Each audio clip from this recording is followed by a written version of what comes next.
Pablo Bukowski es profesor en el Departamento de Estudios en Comunicación de la Northwestern University y es codirector y fundador de MESO, el Centro de Estudios sobre Medios y Sociedad en Argentina, que está cogestionado por la Northwestern University y la Universidad de San Andrés, entre otros también muchísimos antecedentes, tanto Natalia como Pablo, que vamos a omitir para aprovechar el espacio para la conversación. Bueno, muchísimas gracias, antes que nada, a les y las y los organizadores, organizadoras, por la invitación. Muchísimas gracias, Nati, por una presentación brillante, como siempre. Para mí es siempre un placer y un honor compartir con Nati, con quien nos une una gran amistad, y nuestra pasión por San Lorenzo, de la que dije que no iba a hablar, pero con penitas un poquito.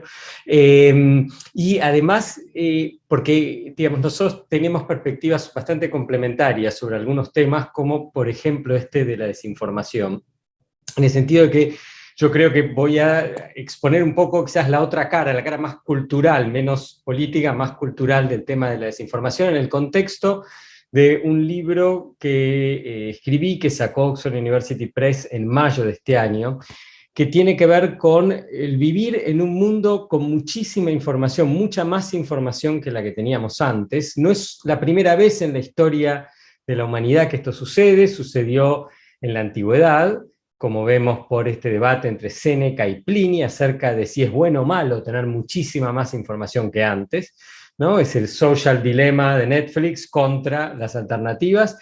Sucedió también en la Edad Moderna Temprana, sucedió en el Renacimiento, en el Iluminismo, pero quizás no con el volumen con el que sucede actualmente.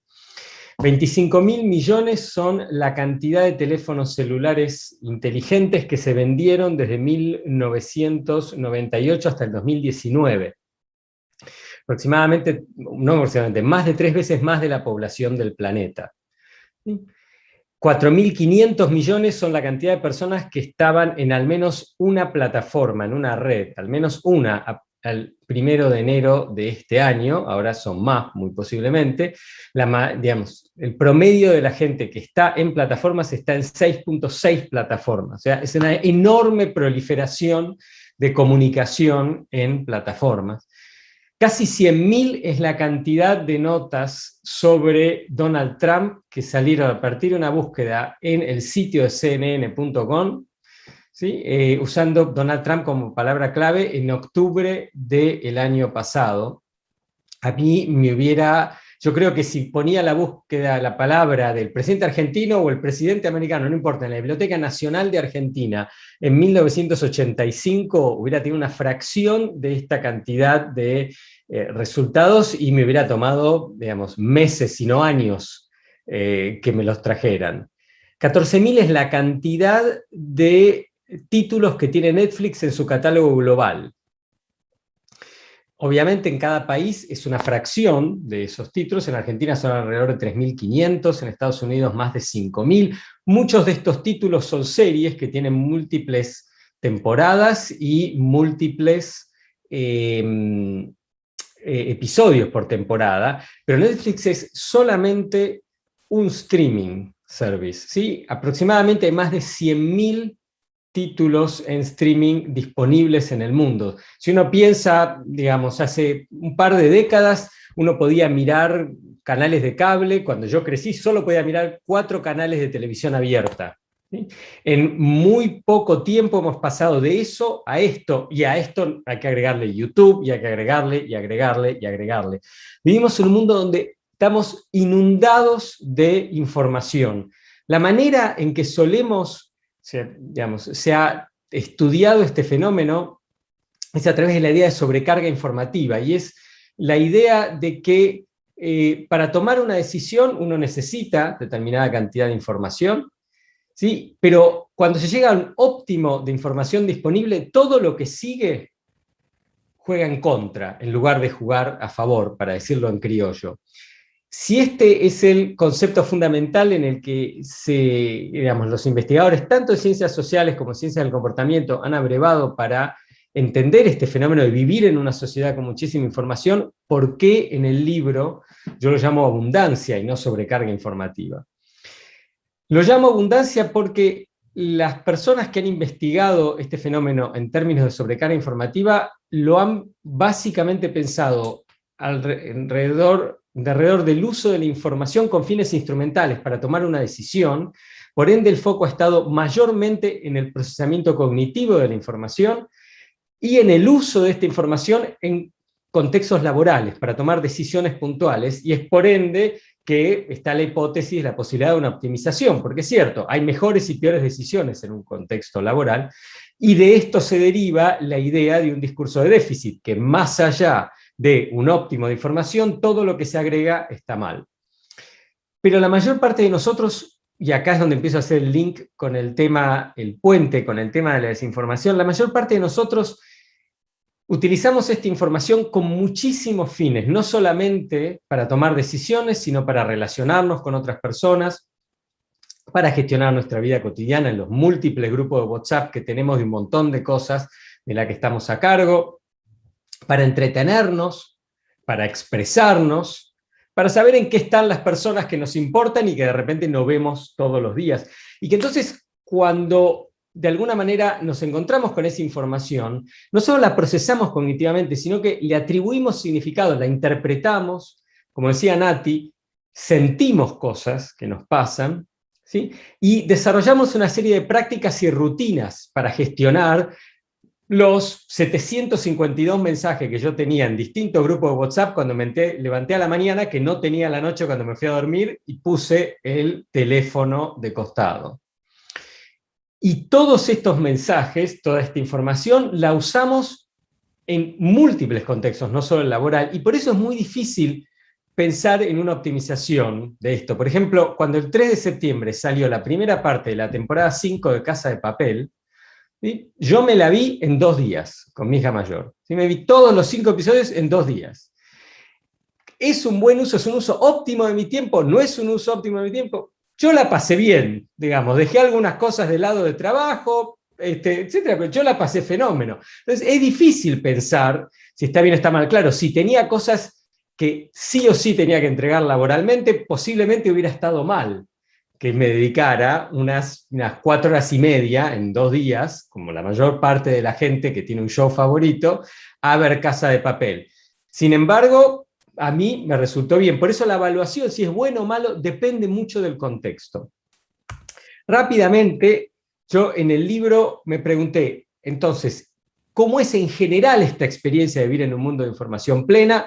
Específicamente, ¿cuáles son los factores macroestructurales, digamos, como el estatus socioeconómico, la edad, el género, etcétera, que de alguna manera estructuran el acceso a la tecnología, al contenido y el uso de los mismos? Dentro de estos parámetros estructurales, ¿cuáles son algunos de los factores culturales, como las rutinas o los significados que le atribuimos a la información en moldear esta experiencia, y qué es lo que esto implica para los medios y la sociedad y la política? Los datos vienen de primariamente 158 entrevistas que fueron realizadas en Ciudad de Buenos Aires, los grandes alrededores, y 4 provincias de Argentina, y una encuesta presencial. No los quiero aburrir con los detalles. El libro tiene 4 capítulos, digamos, con datos. Tiene un primer capítulo de presentación del argumento, un último capítulo de cierre, 4 capítulos sobre los datos empíricos. Me voy a centrar en algunos resultados de 2 de ellos, capítulo 3 y 4, que tienen que ver con las plataformas y las noticias, porque este panel es sobre desinformación, ¿sí? Redes y política, que me parece que pueden ser relevantes a digamos, al tema del panel.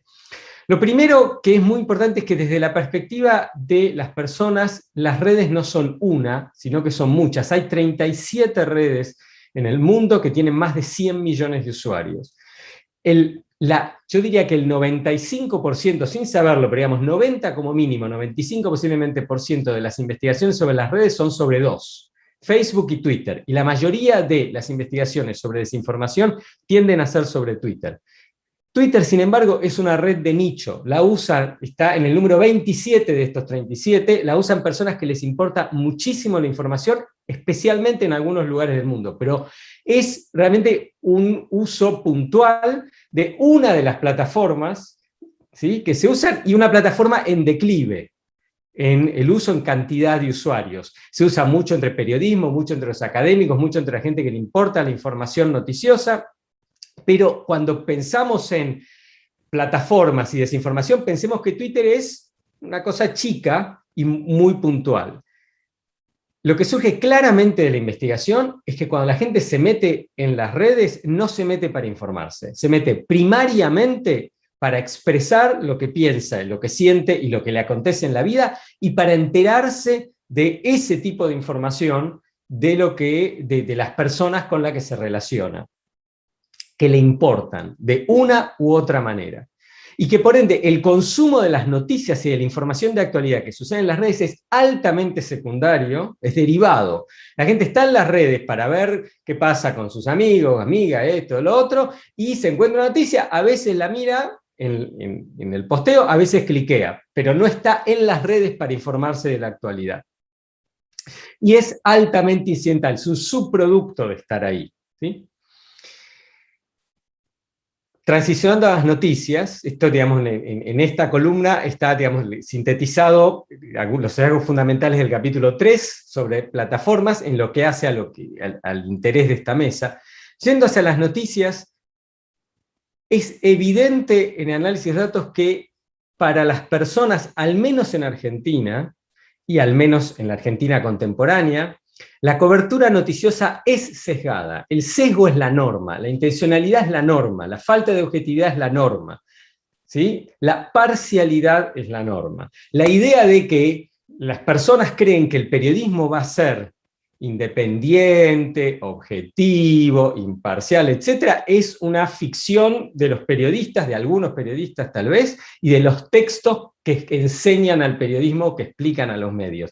Pero la idea de que la falta de objetividad es una excepción, ¿sí?, a la norma es al revés. La norma es el sesgo, no la excepción. Y por ende, las personas que consumen noticias, no es que no consumen noticias, consumen muy poca información noticiosa en relación al volumen gigantesco de información que hay. Es muy poco el tiempo que se dedica a las noticias y muy poco lo que importa eso.